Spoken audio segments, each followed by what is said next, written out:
Bom dia. Bom dia. Bom dia. Para a gente fechar o tema da aula passada, ficou pendente aqui execução autônoma, que eu comecei a esboçar com vocês, e falar aqui também por alto dessas espécies de execução. Então, só repassando um pouco ali da aula passada, a gente estava falando que no modelo anterior a gente tinha um processo de conhecimento que iniciava com a petição inicial e ia até a sentença. Recorria-se, quando transitava em julgado, você pegava a sentença, fazia uma outra petição inicial e movia o processo de execução, que também se encerraria com uma sentença declarando a extinção da obrigação, tá? Reconhecendo a extinção da obrigação. Então eu tinha execução aqui e conhecimento aqui. O movimento de reforma do Código fez o quê? Pegou e reconheceu isso aqui como uma fase do procedimento e estendeu aqui uma outra fase, que seria a fase de execução, que a gente passou a chamar então esse processo de processo sincrético. Vocês lembram desse nome? Também chamado de processo misto.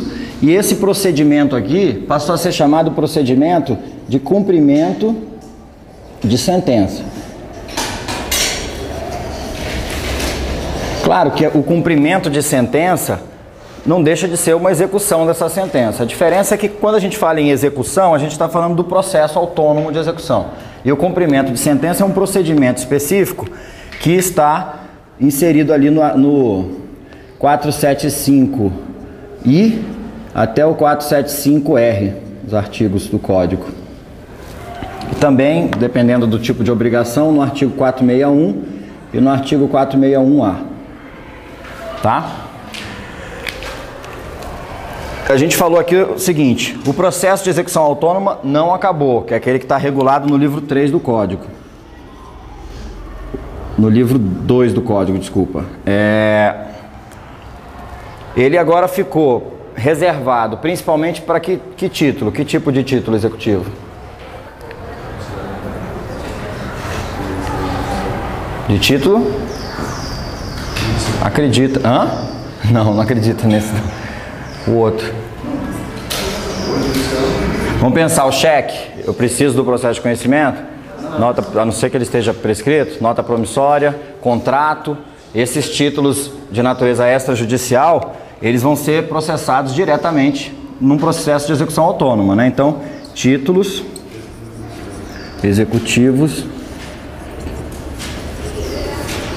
extrajudiciais. Segunda situação, aqueles títulos executivos judiciais, mas quais deles? São 3.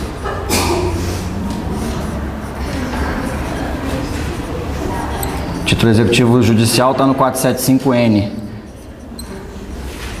A gente falou de 3 hipóteses aqui, que apesar de o título ser executivo judicial,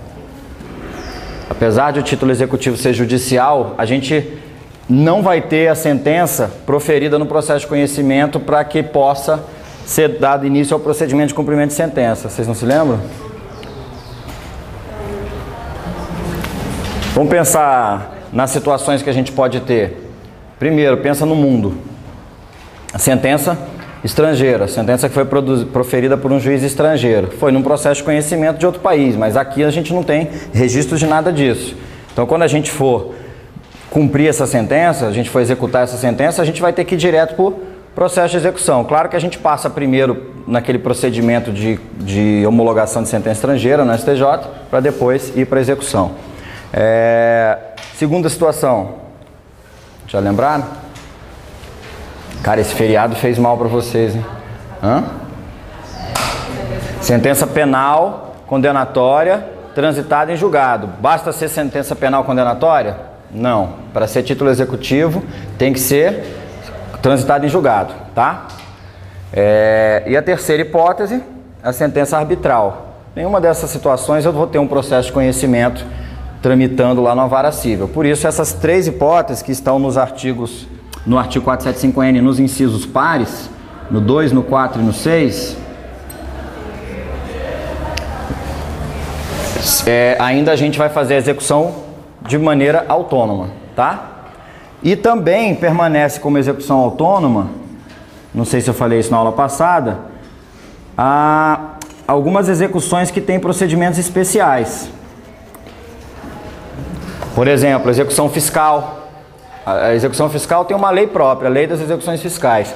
Essa execução é autônoma. Pega o título executivo e executa. Execução de alimentos. Eu tenho uma sentença de alimentos que eu posso executar essa sentença autonomamente, né? O juiz determinou os alimentos hoje. Daqui a 5 anos o cara para de pagar os alimentos. O que você faz? Você executa a sentença que fixou os alimentos, tá? Então, alguns procedimentos especiais permanecem com execução autônoma.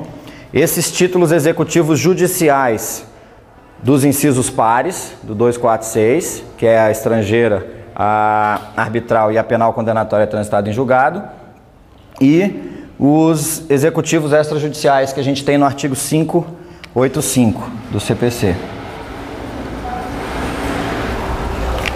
Cai isso aqui na prova? O que vocês acham? Uma questão disso aqui na prova? Com certeza, só disso aqui que eu acabei de repassar com vocês, tá? Com certeza. Não tem como deixar vocês saírem do semestre sem vocês terem muito claro quais são as situações em que a execução permanece autônoma, tá? Essa então vai ser uma questão da prova, garantido. Outra questão da prova está aqui nessa ideia da formação do processo sincrético e aliás, eu falo para vocês da minha prova e eu garanto que nessa prova do concurso do MPU vai ter questão assim, dessas duas aqui. A outra, da formação do processo sincrético e o cumprimento de sentença, quais são as hipóteses, porque a gente às vezes foca muito no 475I ao R, porque está tudo num artigo só, né, no 475 e nas letras, e às vezes a gente esquece essas duas situações aqui, que eu vou trabalhar a partir de agora, que são as espécies de execução, tá? Vocês vão entender melhor quando eu terminar de falar disso aqui. Basicamente, a gente tem uma espécie de execução, do jeito que a gente tem lá no processo de conhecimento, a gente não tem vários tipos de procedimento?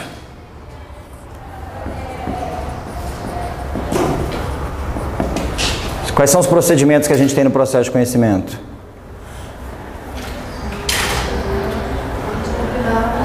Ordinário, sumário, esses dois eles estão dentro de um que a gente chama de comum.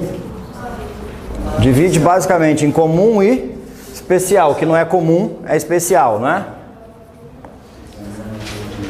O comum a gente divide nos dois ritos que vocês falaram aí, no ordinário e no sumário. O especial tem um monte de procedimento especial, tanto no código, que a gente já viu lá a partir dos artigos 890, salvo engano, para frente, ação possessória, denunciação de obra nova, enfim, consignação em pagamento, até em leis específicas, mandado de segurança, lei dos juizados especiais, então procedimentos especiais. O que é que justifica eu ter vários tipos de procedimento? Não é a natureza do objeto que você está discutindo? Por que eu tenho que criar um rito sumário? Pensa na ideia do legislador.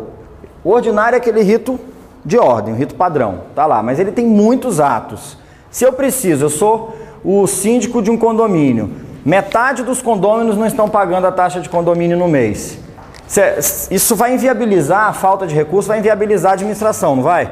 Eu posso esperar um procedimento que dura 1, 2, 3, 5, 10 anos? Não. Então o legislador cria um rito, ele coloca lá no artigo 275, né? Por exemplo, a cobrança da taxa de condomínio feita ao condômino inadimplente vai correr sempre no rito sumário. Por quê? Porque é um rito sumário, resumido, tá? Então é o tipo de discussão que motiva o legislador a criar um procedimento especial, ok? No processo cautelar, abre lá artigo 813, vê se eu...